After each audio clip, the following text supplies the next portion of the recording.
Hey there everyone, I'm going to do a quicker form of the trinkets actually, and therefore, because I don't own all the trinkets in my playthroughs, and kind of switching back between pictures and in-game trinkets was slightly annoying, so I'm going to thank the Wikipedia today of Darkest Dungeon for all the trinkets that are going to be available.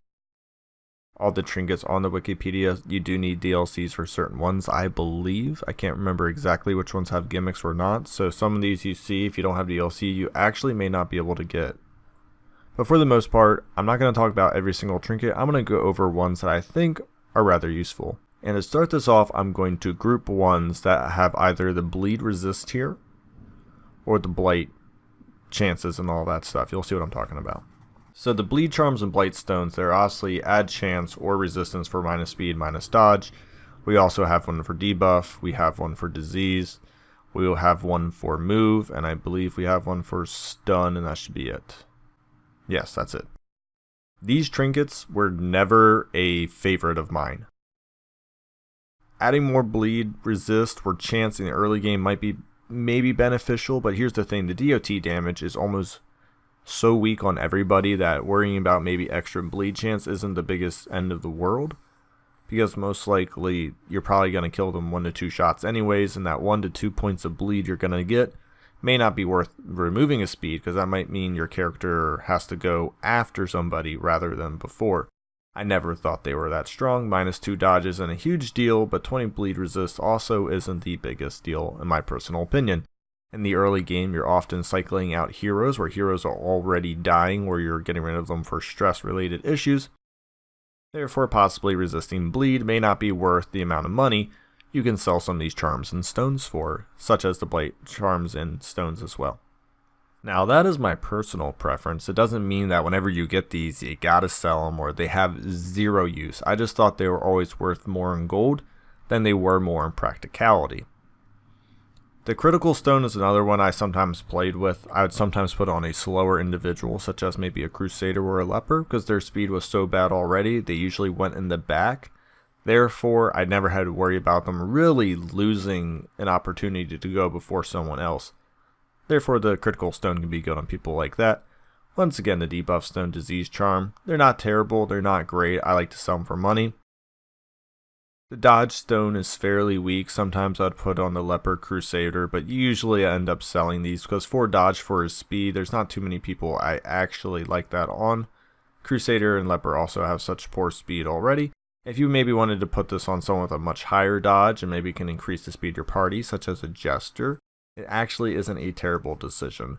And maybe on someone like a vestal, so you can have more dodges, and the heals can come out as the rounds progress, rather than having your healer go before anyone's hurt. So therefore the dodge stone might actually be pretty good on them. Another pick might be the arbalist or a houndmaster, just so you can kind of let the fight progress and then maybe they can function off a mark. The dodge stone is pretty good. I just often sold it because, as I said in the early game, of cycling heroes out so much, I'd rather have gold than a dodge stone.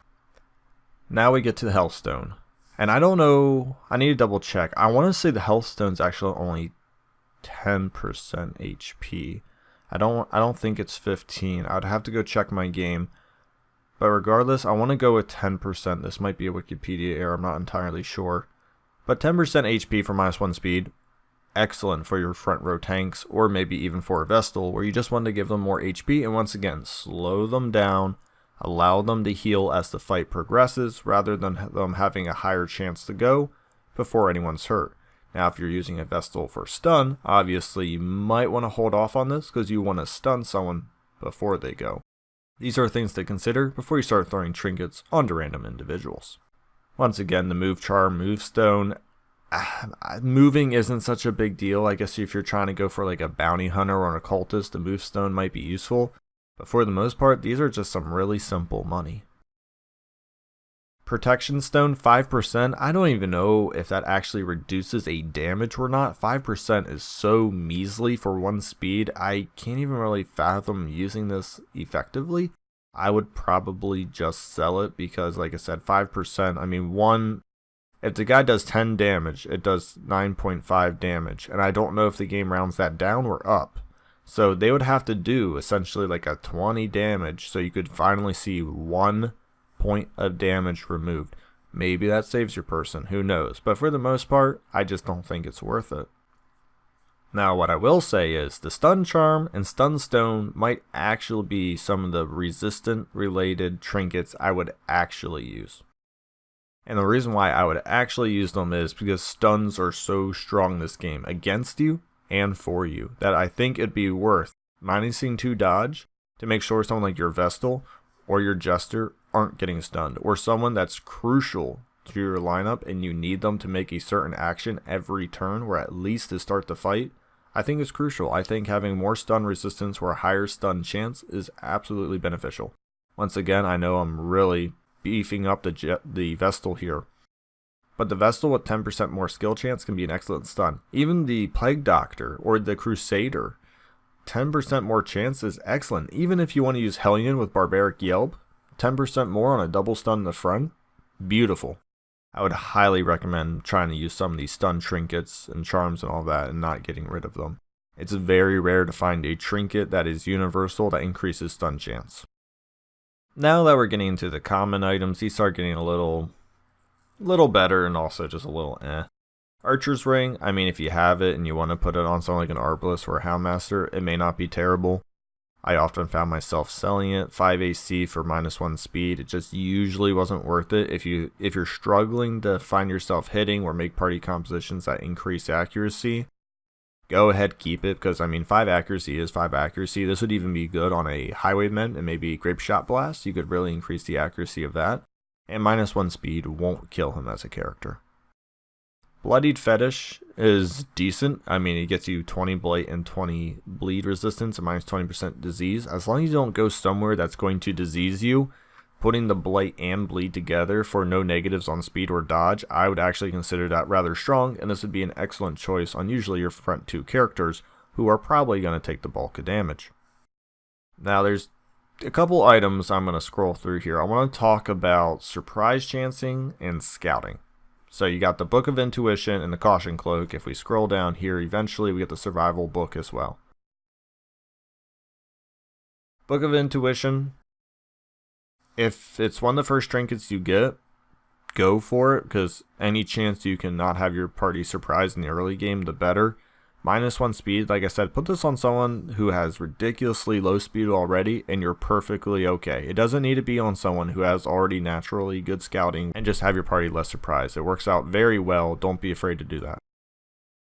Same with the Caution Cloak. Put this on somebody you know is going to be probably 6th, 7th, or 8th in your lineup and just say, you know what, I am perfectly okay if they are dead last. Or maybe make this a strategic choice. If you're going with a Mark lineup and you're like, I don't want my damage dealer going before the Mark, well, -10 speed on your damage dealer is going to definitely ensure they don't go before that Mark goes out. The 10% scouting is very good. Now, it's 10 speed every round, but the purpose of this is hopefully you start scouting more and you can either A, maneuver fights, or B, prepare for them better. And, you know, C, get rid of traps and all that. So I like the Caution Cloak. I often put it on the early game. It quickly gets outscaled by survival guides, but if you get Caution Cloak first, highly, highly recommend. These next 2 items coming up are very beneficial. The Damage Stone and Dazzling Charm are both strong early game items, and you can even accelerate into that medium game, well, mid game. So 10% damage for -4 dodge. Once again, probably putting these on individuals who don't have the highest dodge already, so you're not really diminishing their chances of not getting hit. The point of this, obviously, is to add 10% damage to everything you do. Lepers, Crusaders, maybe Houndmasters, maybe Highwaymen, you know, people that can do some decent raw physical damage. Maybe Hellion if you're going physical damage on Hellion. Shield Breaker, you have a Shield Breaker.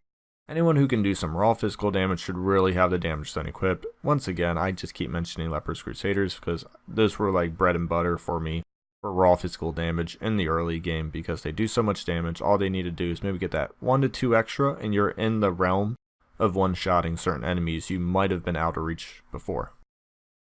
The Dazzling Charm, I mean, I don't know what else to say. It's 10% skill chance to stun for zero negatives. Thus, it's significantly better than the last charm we looked at because it -1 speed, I believe. Therefore, just 10% skill chance, take it. Once again, Vestal, Plague Doctor, Hellion, Crusader. If you like a Blackjack Houndmaster, or if you like an Occultist with Hands from the Abyss, I mean, anyone who you like, just adding that 10% extra skill chance can really make the difference.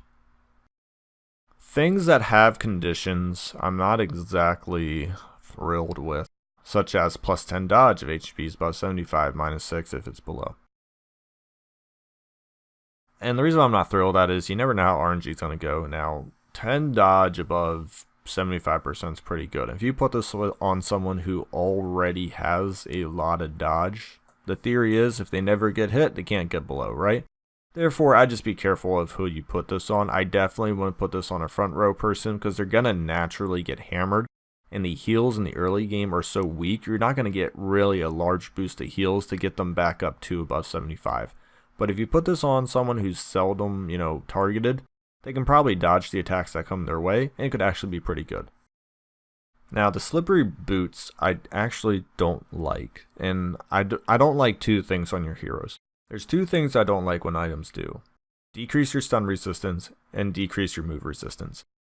Because I believe those are the only two real skills that are going to completely mess up a party composition. And for 4 dodge, minus 20 move resistance, I just don't like it. Because if your front row person gets pushed back to, and let's say there's someone like a leper or a crusader, maybe even a crusader without Holy Lance, they're going to have to maybe take a turn or two to get back into a row where they want to hit something. Or if Vestal gets pulled forward by a Eldritch pull, and now she has to spend a turn or two moving backwards. I just think a party getting shuffled in most situations is not great. Now we get to some decent ones here. We get to Snake Oil, Speed Stone, Survival Guide, Warriors, Bracers. All 4 are pretty decent trinkets I would definitely put on. Snake Oil, obviously just minus 10% stress. Great for people who either take a lot of attacks or you don't want people, or if people get targeted in the back row by stress related abilities, obviously it's pretty good to put on them. Speed Stone, plus 1 speed. Great for anybody, you just want to get up. There's really not too much more to go in depth about that. Now, the Survival Guide and the Warriors items are kind of where I want to touch up on the last comment here, and then we'll move into the uncommon and rare, and we'll end this video. The Survival Guide is almost never a bad item in most stages of the game, until you probably get the Ancestral Map. If you have the Crimson Court DLC, the full kit for the Houndmaster gets on 25 Scout. Well, not the full kit, but one of the items gives 25 Scout. Buildings, I believe, in the districts give you a little additional scout per certain characters, which you'll figure out if you play them. But honestly, early, mid, and even early late game, survival guides are really good. And you can put them on people where you're not sure what other trinket they should really have on. If you're struggling to think what trinket you have on, you're doing a medium dungeon or a long dungeon, I would maybe consider putting on a survival guide, bumping that up to 35%, 40% chance. Very strong. I used to have 2 to 3 of these on in the early game. I would go looking for these if I could. Like if there was like a prize where it was a survival guide or something, I would go looking for them. Or if I'd pick them up, I would remove like a stack of gold or something. Like the amount I valued survival guides, because how easy they can make your life is just, it doesn't look like a lot on the surface, but once you get 2 or 3 of these on top of somebody, you figured your scouting chance is 45 to 55% chance now. That's, once every other room. You can accelerate dungeons. And when you can accelerate dungeons, you reduce just your general time playing the game, which means you can progress faster, save your personal life, personal time, and also possibly get your heroes in less traps and less fights, which can possibly afflict them. I just think Survival Guide's very strong. The Warriors Cap and Warriors Bracers, both are very good for obviously warrior related people, and just say it one more time, lepers and crusaders are definitely benefited, and even hellions and highwaymen if you like their melee style. Now we don't got too many more trinkets, just hang in there. We got a lot of uncommon, but the rares dry up pretty quick. I'm not going to talk about the very rares because I think they become a little self-evident. If you want me to do a separate video on that, please let me know. But I don't want to make this video 35 minutes long talking about all the trinkets in the game. I can definitely break these up into a series. Now, the Bleed and Blight Amulets, I mean, they're decent. Just make sure, obviously, if you're going to go into a dungeon that's more Blight heavy, maybe the Bleed Amulet might be a bad choice. Might. You never know. And the Blight Amulet, once again, make sure you don't go in a dungeon where they might be Bleed heavy. Blight Amulet would be good in the ruins and the cove because enemies there are already pretty weak to that, and you could add more to it. then obviously the bleed would be better in the Warrens and the Weld because they're usually higher in Blight. I mean, that's typically the idea, but this is Darkest Dungeon, and you can do whatever you want. Blood Charm, just a plus 30% bleed resistance. If you have it around, go for it. If you put this on someone in the front row and they just kept getting, if they keep getting bleed DOT on them, just throw in a Blood Charm, probably going to remove that issue. The Bloodthirst Ring, I never really found a use for it. I don't know. I guess maybe the minus 100% consumed food would be good for long term. I just don't think it's that great. Once again, Book of Constitution, I guess the 30 blight resistance would be the reason. Disease is like kind of The -1 speed's also that. So these two benefit, well, this is a negative, but this benefit doesn't really personally drive me towards getting another blight. Especially, sorry about the fast scrolling, hopefully not hurting your eyes. When you get the Bloodied Fetish and increase your blight by 20%, I know obviously this increases your, increases your disease as well. I just don't think diseases are a huge deal, and if you're like in the early game, just get rid of a character if they get 2 to 3 diseases, unless you really like them. But I've always found diseases easier to remove than negative quirks, so even if you get 1 to 2 diseases, you have a possibly good significant chance of removing 2 diseases and 1 stay. Obviously you can only remove 1 negative quirk. That just kind of puts things in perspective for me. I usually don't mind diseases over quirks. So Book of Holiness is pretty good. It's minus 20% stress. Now you might freak out and say, oh my gosh, it's minus 10% death blow resistance. Now that's not so bad if you put this on people in the back rows traditionally, or even the front rows. If you have good heals and as you're getting better in the game, you'll slowly find yourself going to death door less often. Therefore the death blow resistance isn't a terrible side effect.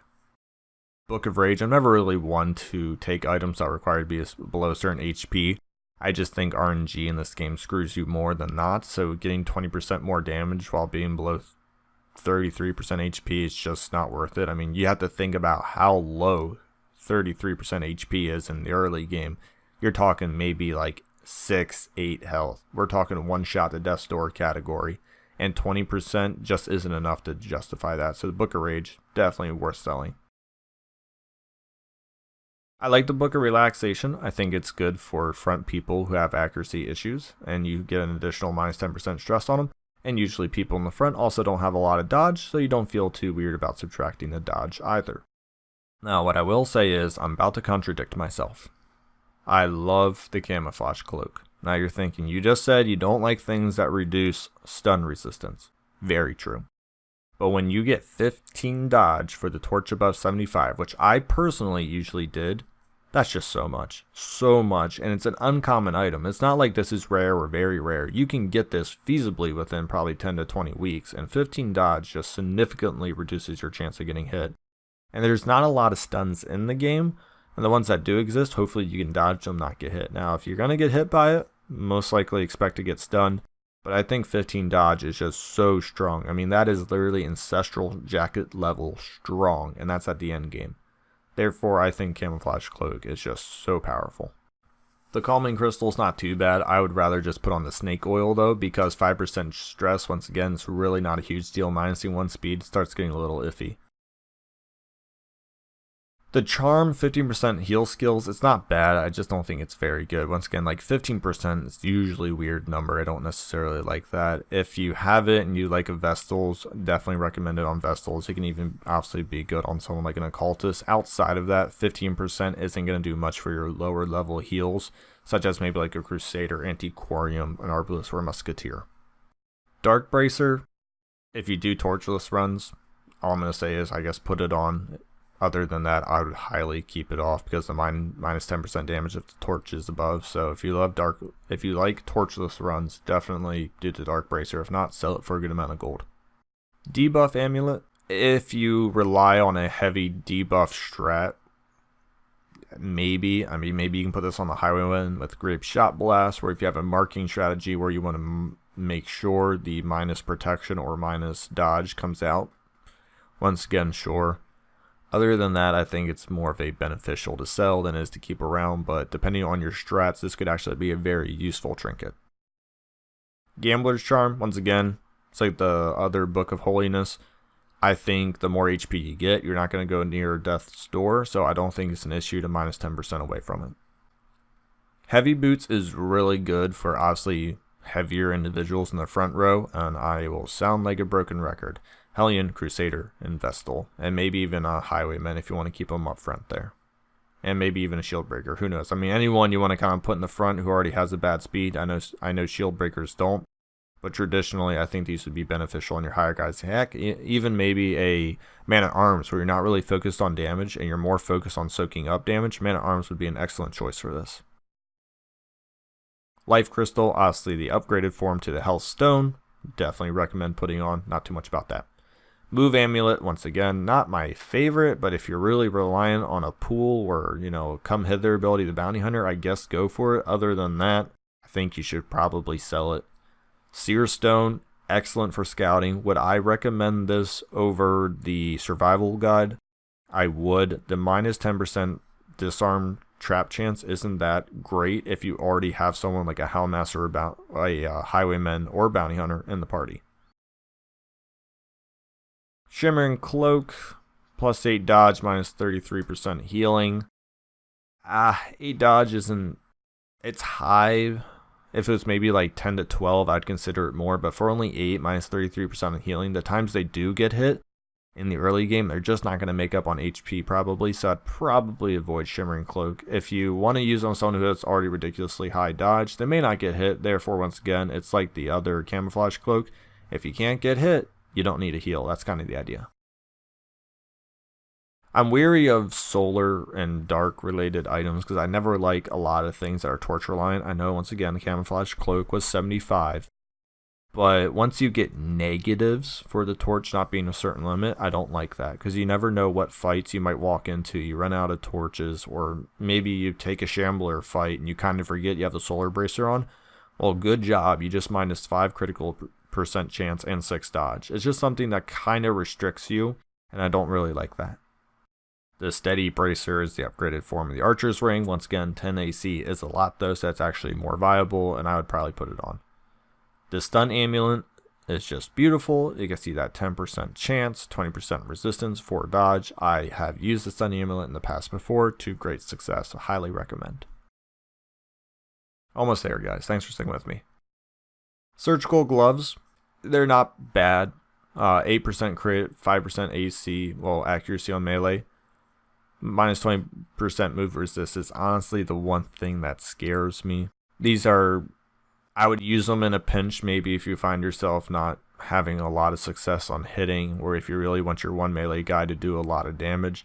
Other than that, they get a little scary with the minus 20% move resistance and debuff. And I know you might be thinking, well, there's not a lot of things in the game that move you. And it's true, there's really not a lot. There's the witches, which are in every dungeon though. And then there's things like the swine skewers, I forget what they're called, but they can do spit roast, they can move you back, but I think that's later. So actually in the early game, surgical gloves might be a really good choice, but you might want to back off of them as obviously you creep up into those higher levels. Swift Cloak, 2 speed, minus 20 move resistance. I don't know if the 2 speed's worth it. I don't know who you'd really put this on either. Because if you put this on someone in the back row, I don't want my back rows getting pulled forward. Therefore, I'm a little weary about that. If you have a strategy that works out well for that, go for it. But I have a personal hesitation on that item. Tenacity Ring. This could be good on a support character where you don't care if they have minus 5% on critical. Minus 5% critical might make you worry a little bit at first.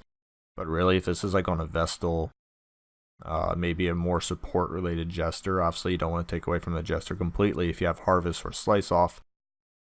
I'm trying to think maybe like an Anticorium. I don't know. I'm trying to think of people that if you minus the critical chance, you don't really care. Maybe even the Plague Doctor if you use them for mostly stun grenades and stuff. I'm just trying to spitball. I don't think it's a strong item, but I don't think it's terrible. The 5 dodge, really the only thing you would want is the 5 dodge, and there's better items we've looked at before, so you'd probably just want to sell this. The Worry Stone, it's pretty darn good. 10 virtue chance, minus 10 stress, for only minus 1 speed. I mean, you reduce stress coming in if you eventually do take enough. You have a 35% chance. That's pretty good. Now we get into the rare, and this is where this video will wrap up. Now I want to go over the rings group. So you got the Beast Slayer, you got the Eldritch Slayer, you got the Manslayer, and you got one more. What is it? Unholy Slayer. So they all do 25% damage against, obviously their name. for all -8 dodge. Now the 8 dodge is pretty heavy.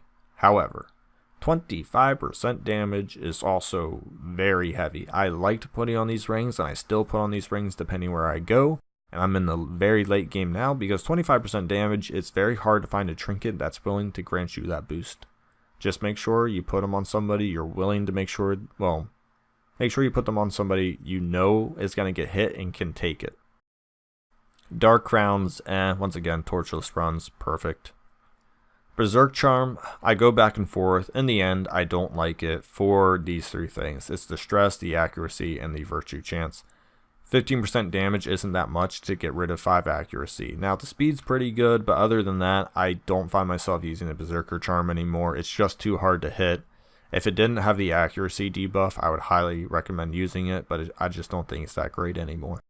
Brawler's Gloves, I think are just a trash item in all honesty. I sell these things for a lot of money. Plus 25% damage, you just got done saying that's a lot of damage. It's reliant in the first position. Here's the thing, you lose 8 speed and 5% critical, so the damage you get to do, you can't even possibly crit on top of it. Criticals will add much more damage than 25% possibly. Fasting Seal, it's once again, it's a weird food one. I mean, arbitrary 5 dodge on it, I don't know. I don't think it's that great. Maybe you could put it on something like a Plague Doctor, where even if you do get the Starving Affliction, you know, you can just chuck Plague Grenade. I don't know. I just don't think it's very strong. Now, the Feather Crystal, I go back and forth on this. Because it has both things I despise losing, stun and move, but it has 2 things that are undeniably strong. 2 speed and almost 10 dodge, 8 dodge.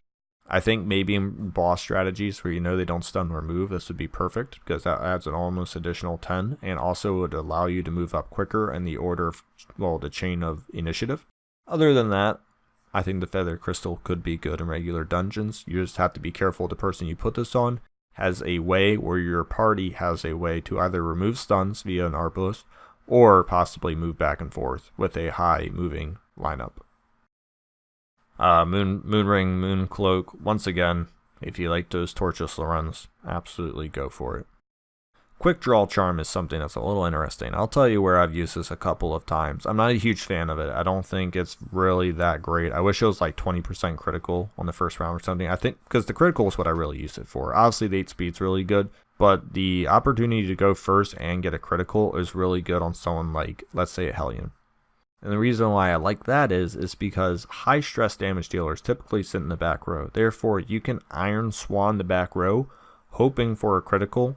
And then if you can one-shot the stress damage dealer, you don't really care she has a -3 speed after that, because, you know, you got rid of the stress damage dealer, and then the rest of your party can follow up, hopefully kill or at least stun someone else. Therefore, the subsequent turns of killing that stress damage dealer doesn't reflect that the -3 speed's going to ruin you. Recovery Charm, just great on tank-related heroes, even maybe a Vestal herself. So if the Vestal gets a hit a lot when she uses her Divine Comfort, I believe it's Divine Comfort, the one that... Divine Comfort, Divine Grace, I'm having a brain fart right now. But whatever one does an AoE heal, it can be good to get her a little bit more health to herself, so you don't have to focus one big heal on her. I think it's pretty good at that, on those situations as well. Now we get to the Sniper's Ring. I believe these now has snipers in it, so you might think, oh, this is just Arbalist Musketeer. Well, calm down there. This actually isn't bad on a Vestal. It's definitely not bad on a Houndmaster. And it's really not that bad on a Plague Doctor. I mean, anyone who can function really strong in the 4th row, this is a good one for it. Plague Doctor, what's that? Suddenly your Plague Grenades are never going to miss and have a higher critical chance, thus you add 2 more. Or your Stun Grenades are never going to miss. Or your Vestal can, actually do more stun. Because, Vestal's accuracy isn't the greatest, but if her stun is plus 15% more accuracy, that's awesome. Obviously, the Houndmaster can do a whole bunch of stuff. The Musketeer can do, those are a little more self-explanatory. I often find myself pulling the Solar Crown on just kind of as an item of like, oh, I don't know what to do. I don't have a Book of Sanity yet, which actually is the next item in the very rare, like minus 20% stress. So once you get a Book of Sanity, there's really not a lot of reason to put a Solar Crown on. I often put on a Solar Crown when I already used up all my Books of Sanity. I'm being lazy, but in a world where I'm not lazy, the Solar Crown falls off very quickly. Now we're back to the Sun Cloak, Sun Ring. Once again, these aren't terrible, because they don't have any negatives when you fall below a torch level, but you do have to keep the torch level above a certain point. I like the Sun Cloak more than the Sun Ring because of the 10 dodge. 5% protection, once again, really bad, not really worth it, but 10 dodge is pretty good. The Sun Ring, you're like 10% damage and 5 accuracy. It's not bad, I just like the dodge more. 10% damage and 5 accuracy for a rare item just doesn't really feel that strong to me personally. But once again, doesn't mean that it doesn't have use. You can honestly put this on someone with low accuracy and higher damage. Now, there's all those very rares. There's not a lot of them. I'm not going to do it because it'll take another 8 to 10 minutes. If you want me to talk about maybe hero items, very rare, DLC, please feel free to comment. I will try to. I will once again go to the Wikipedia. The only thing I think, and like I said, I thought the Hellstone was 10%. I didn't think it was 15, sorry. But I could be wrong. But either way, 10% to 15%, still very good for a very common item. I would highly recommend using it. Thank you for watching. Like and subscribe below.